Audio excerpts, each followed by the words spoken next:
خوف میں جان کا خوف, بیماری کا خوف, یہ سارے خوف ہی ہیں نا. دشمن کا خوف, بغیر بارش کے, بارش میں ظاہر ہے کریٹیکل سچویشن ہے, گھر سے آپ باہر نہیں نکل سکتے. اس زمانے میں تو ویسے ہی نہیں نکل سکتے تھے, کچے راستے, کیچڑ, پانی جمع ہو جاتا تھا. مدینہ شریف میں یعنی بغیر سفر کے, جب وہ یہ کہہ رہے تھے بغیر خوف کے, بغیر بارش کے, بغیر سفر کے, اب سنیوں کے بابوں نے اور ان کے مولویوں نے بیچ میں لگا لیا کہ اس میں یہ تو نہیں لکھا ہوا کہ بغیر کسی وجہ کے.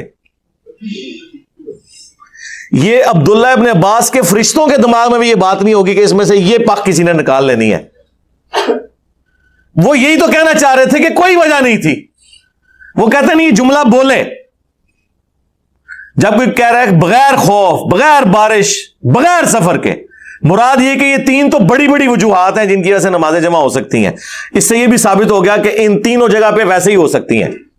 یہ اس کے اندر امپلائڈ ہے کہ بارش ہو, خوف ہو, سفر ہو تو آپ نے تو جمع کرنی ہے. اس کے بغیر بھی نبی علیہ السلام نے مدینہ شریف میں ہمیں ظہر عصر کی نمازیں جمع فرمائی اور مغرب اور عشاء کی بھی جمع کی. تو تابعین پوچھتے ہیں کہ یہ رسول اللہ نے عمل کیوں کیا تھا صلی اللہ علیہ وآلہ وسلم. تو انہوں نے کہا تاکہ امت کے لیے اس معاملے میں آسانی ہو جائے اور کوئی حرج, تنگی باقی نہ رہے. دو باتیں ارشاد فرمائی ہیں, امت کے لیے آسانی ہو جائے اور کوئی تنگی باقی نہ رہے. یہ آپ نے جملے ذہن میں رکھنے ہیں. امام عبداللہ ابن عباس, یہ امام ابو حنیفہ, امام شافعی, امام مالک, امام احمد بن حنبل کی بات نہیں ہو رہی ہے. امام عبداللہ ابن عباس جو اس حدیث کے راوی ہیں اور حدیث کا راوی حدیث کا فہم سب سے بہتر جانتا ہے. وہاں کوئی ایک اور سنی بیٹھا ہوا تھا انورٹڈ کاما میں, وہ کہتا ہے کہ جب عبداللہ ابن عباس نے یہ بات کی نا تو میرے دل میں قلق آیا کہ پتہ نہیں یہ جھوٹ مارتا پہ ایسے ہی پہ کہندا ہے. کہتے ہیں میں چپ کر کے اس مجلس سے اٹھا اور حضرت ابو ہریرہ کے پاس گیا اور میں نے کہا دیکھیں ابن عباس کس قسم کی باتیں کر رہے ہیں, رافضیوں والی. تو انہوں نے بھی آگے سے ان کو ڈانٹا, ان کا کہ ابن عباس نے جو کہا سچ کہا, یہ تو ابو القاسم کی سنت ہے صلی اللہ علیہ وآلہ وسلم کہ نمازیں جمع کی جا سکتی ہیں علمی مجلس میں. ظاہر کنٹینیوٹی ٹوٹ جاتی ہے نا. یہاں پہ بھی آپ لوگ جب چلے جاتے ہیں تو یہاں انتظامیہ کے لوگ ہم ظہر اور عصر کی نماز کو جمع کرتے ہیں. ظاہر ہے یہ علمی مجلس ہے, بس یہ ایک ہی نماز ہے جو ہم نے یہاں جمع کرنی ہوتی ہے. پھر تو اگلی سنڈے کو یہ اکیڈمی کھلے گی, اکیڈمی بند ہو جائے گی شام کو. یہ تو ایک اسٹوڈیو ریکارڈنگ کی ہے, ملاقات کے لیے ایک بیٹھک ہے. اچھا, اب اس میں نا یہ جو مسلم شریف کی حدیث ہے نا, اس کے نیچے کچھ تابعین کی آپس میں ڈسکشن ہے جو نقل ہوئی ہے, امام مسلم نے نقل کی ہے. بعض کی پھر بھی تسلی نہیں نہ ہوتی. وہ کہتے ہیں کہ میرا خیال ہے کہ رسول اللہ نے ظہر آخری وقت میں پڑھی ہوگی اور عصر اول وقت میں پڑھی ہوگی. اچھا, یہ جو جملے ہیں نا وہ اٹھا کے کہتے ہیں کہ دیکھیں جی وہ تابعین اس سے مراد جمع تقدیم یا جمع تاخیر نہیں لیتے تھے بلکہ جمع سوری لیتے تھے. اور جمع سوری کو تو سارے ہی مانتے ہیں, جمع سوری تو جمع ہوتی ہی نہیں ہے ایک قسم کی. ظہر آخری وقت میں اور عصر اول وقت میں آپ نے پڑھی تو کون سی جمع ہوئی؟ ظہر کے وقت میں ہوئی, عصر کے وقت میں. اور یہ وہ جمع ہے جسے حنفی بھی کہتے ہیں ٹھیک ہے. مثلا آج کل آلموسٹ جو سنت کے مطابق عصر کا وقت داخل ہو رہا ہے تقریباً 2:45 بجے. آپ 2:30 بجے ظہر کی نماز پڑھ لیں اور 2:45 پڑھ لیں عصر کی نماز, تو نمازیں اپنے وقت کے اندر ہیں. اسے کہا جاتا ہے جمع سوری سینٹر میں. اور ایک ہے جمع تقدیم. جمع تقدیم یہ ہے کہ ظہر کے ساتھ ہی عصر ملا لی جائے. وہ بخاری مسلم میں ہے کہ نبی علیہ السلام اگر ظہر کے وقت سفر کے لیے نکلتے تو ادھر ہی مدینہ شریف کے اندر ہی ظہر عصر کٹھی پڑھ لیتے. تو کیا مطلب ہے کہ ابھی عصر کا وقت تو ابھی شروع ہی نہیں ہوا, تو جمع تقدیم ہو گئی. یہ واضح حدیثیں ہیں بخاری مسلم کی, حنفی نہیں مانتے اس کو. اس میں لکھا ہوا ہے کہ اگر ظہر کا وقت شروع ہو چکا ہوتا تو آپ عصر بھی ساتھ ہی پڑھ کے نکلتے. آپ حنفیوں کی تو موت ہوگی نا اس حدیث کی وجہ سے, کیونکہ یہاں تو جمع سوری ہوئی نہیں ہے, ظہر کا وقت داخل ہوا ہے. اس کے آگے لکھا ہوا ہے پھر کہ اگر آپ ظہر کا وقت داخل ہونے سے پہلے نکلتے پھر عصر کے وقت میں جا کے دونوں نمازیں جمع کرتے تاکہ زیادہ ٹریولنگ ہو جائے. لاجیکل ہے. اور بالکل واضح حدیث ہے بخاری مسلم میں. تو مجھے بتائیں کیا حنفیوں نے یہ سفر والی حدیثیں مان لی نہیں ہیں نماز جمع کرنے والی؟ وہ تو سفر میں ماننے کے لیے تیار نہیں ہے. وہ صرف کہتے ہیں جی حاج و عمرے والا ہم مانتے ہیں. عمرہ بھی نہیں، حاجی جو میدان عرفات میں زور اثر جمع ہوتی ہے اور مزدلفہ کے اندر مغرب اور عشاء جمع ہوتی ہے، اس کو وہ بھی مانتے ہیں کہ چاہے وہ کھلی چھٹی ہے، جتنی دیر مرضی زور کا وقت سے لے کے مغرب کا وقت ہونے تک اور وہاں مغرب سے لے کر فجر کا وقت داخل ہونے تک کسی بھی وقت وہ نمازیں جمع ہو سکتی ہیں. اس کے علاوہ وہ نہیں مانتے اور کہتے ہیں یہ حج کی خصوصیت ہے. ایک اور کمینگی آج کل شروع ہو چکی ہے. چاند ایک نوجوان بے وقوف جاہل کرکٹ کھیلن دے شوقین الو دے پٹھے جنہاں نوں پوچھن والا کوئی نہیں. او جی اسی کرکٹ کھیلنی ہوندی ہے تے اے مرزے پلمبر نے آکھیا ہے تسی نمازاں کٹھیاں کر لو خیر ہے، اسی پھر زور دے نال ساڑیاں پڑھ لیندیاں نے. تے میں کہا تسی تے قرآن دے منکر ہو، بے حیاؤ. اللہ نے قرآن میں فرمایا ان الصلاۃ کانت علی المؤمنین کتابا موقوتا کہ میں نمازاں دا وقت دے اوتے نمازاں نوں فرض کیتا ہے. نماز تو اگے پیچھے نہ کری، وقت تے پڑھ. فجر دے ٹائم تے پڑھ، زور دے ٹائم تے پڑھ، اثر دے ٹائم تے پڑھ. تو کانوں نہ کٹھیاں کرن والا گولیا. او جی نبی پاک نے حج دے موقع تے کیتیاں سن. تو میں کہا تو نبی ہے؟ سنی بندہ بولے، سنی بندہ بولے، دعا بندہ نہ بولے. تو نبی ہے؟ یہ نبی کا اختیار ہے، یہ نبی کا اختیار ہے اور یہ حج کے موقع پر ہے. بس جتنے چوڑے چمار اٹھ کے بہ گئے اور دین کی باتیں کرنا شروع کر دی. اور تم جیسے فیس بک پہ یہ مطلب ہے تسی چاہتے ہو کہ مسلمانی کوئی آسانی ہو جائے. اقبال کہندا ہے تم نے آسان سمجھ رکھا ہے مسلمان ہونا، تسی آسان سمجھ رکھے ہے. ایڈا میرا پتر شارٹ کٹ مسلمان نہ بن اور پھر اس چبڑ دیاں گلاں سن کے. تو سرکار یہ اگر حج کی خصوصیت ہے تو آپ جو لوگوں کو یہ کہانی کرواتے ہیں کہ قرآن میں یہ آیت ہے ان الصلاۃ کانت علی المؤمنین کتابا موقوتا، بے شک نماز مومنین پر وقت باندھا ہوا فرض ہے، تو یہ حج کے موقع پہ تو آپ بھی قرآن کی مخالفت کر رہے ہیں. جو آپ نے تشریح کی ہے، ہمارے نزدیک تو آپ کی تشریح فراڈ ہے، وہ ثابت کریں گے. قرآن میں تو سورہ بنی اسرائیل میں نماز کے اوقات ہی 3 آئے ہوئے ہیں. پہلے آپ قرآن سے 5 نمازیں تو ثابت کریں. قرآن تو نمازوں کی ٹائمنگ 3 بتاتا ہے. فجر، دن کی نماز اور رات کی نماز. فجر الگ ہے، دن کی نماز کون کون سی ہے؟ زور اثر. اور رات کی نمازیں مغرب اور عشاء، کیونکہ غروب آفتاب کے بعد رات شروع ہو جاتی ہے. تو سرکار قرآن میں اگر یہ لکھا ہے کہ مومنین پر وقت باندھا ہوا فرض ہے نماز، تو قرآن تو نماز کے 3 اوقات بتا رہا ہے، تو آپ 5 نمازیں کیوں پڑھتے ہیں؟ اور وہ جی بخاری مسلم میں آئی ہیں. ہاں 5 نمازیں بخاری مسلم میں آ جائیں الگ الگ اوقات میں، جو ہمارے نزدیک بھی افضل یہی ہے. ہم بھی الگ الگ ہی پڑھتے ہیں، کبھی جمع بھی کر لیتے ہیں. اور بخاری مسلم میں جو سفر میں جمع کرنے کی حدیثیں ہیں وہ آپ نہ مانیں. افتؤمنون ببعض الکتاب وتکفرون ببعض، کتاب کے کچھ حصے کو مانتے ہو اور کچھ کا کفر کرتے ہو. پھر ذلت بھی کاٹنی پڑے گی نا اس شخص کے ہاتھوں جو نعرہ لگاتا ہے کہ میرے نبی سا ہے ہی کوئی نہیں، تیرے بابے تے شے ہی کوئی نہیں. ذلیل ہو گئے نا اس کے ہاتھوں. پھر تم بھئی کدھر کھڑے ہو گئے؟ کسی گراؤنڈ میں ہی نہیں کھڑے ہوئے. اس لیے میں کہتا ہوں کہ ہمارا مقدمہ آپ گورے کی عدالت میں لے جائیں نا، دوسری پیشی نہیں پڑے گی، پہلی پیشی میں ہی سارے فارغ ہو جائیں گے. کیونکہ وہ کہیں گے یار اگر تم ان کتابوں کو مان رہے ہو تو کون سا دین لے کے چل رہے ہو؟ جب نمازیں جمع کرتے ہیں تو آیت پیش کرتے ہیں ان الصلاۃ کانت علی المؤمنین کتابا موقوتا. ہم کہتے ہیں رکو ذرا، صبر کرو، پھر قرآن سے ہی پوچھ لو کہ نمازوں کے اوقات کتنے ہیں. قرآن تو کہہ رہا ہے 3، 5 تو کہہ ہی نہیں رہا. پھر پھنس جاتے ہیں، پھر حدیثوں میں بنا لیتے ہیں آ کے. جب حدیثوں میں آؤ گے تو بھائی کتاب موقوتا کا مطلب ہے کہ وہ شخص اس کو بتائے گا کہ نمازوں کا ٹائم کون سا ہے، کہ جس کی قبر مدینے میں ہے صلی اللہ علیہ وآلہ وسلم، جس پہ شریعت نازل ہوئی ہے. کیونکہ حج کے موقع پر کتاب موقوتا کدھر چلا گیا تمہارا؟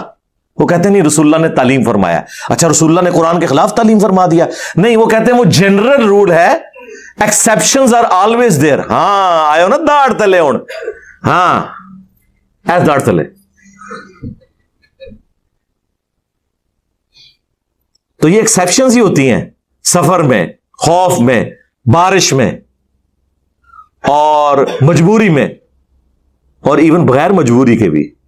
ویسے تو بغیر مجبوری کو تو دنیا میں کرتا بھی نہیں ہے، کوئی نہ کوئی وجہ ہوتی ہے نا. کسی نے کسی شادی میں جانا ہوتا ہے، کسی نے کوئی میٹنگ اٹینڈ کرنی ہوتی ہے، تبھی وہ جمع کرتا ہے نا.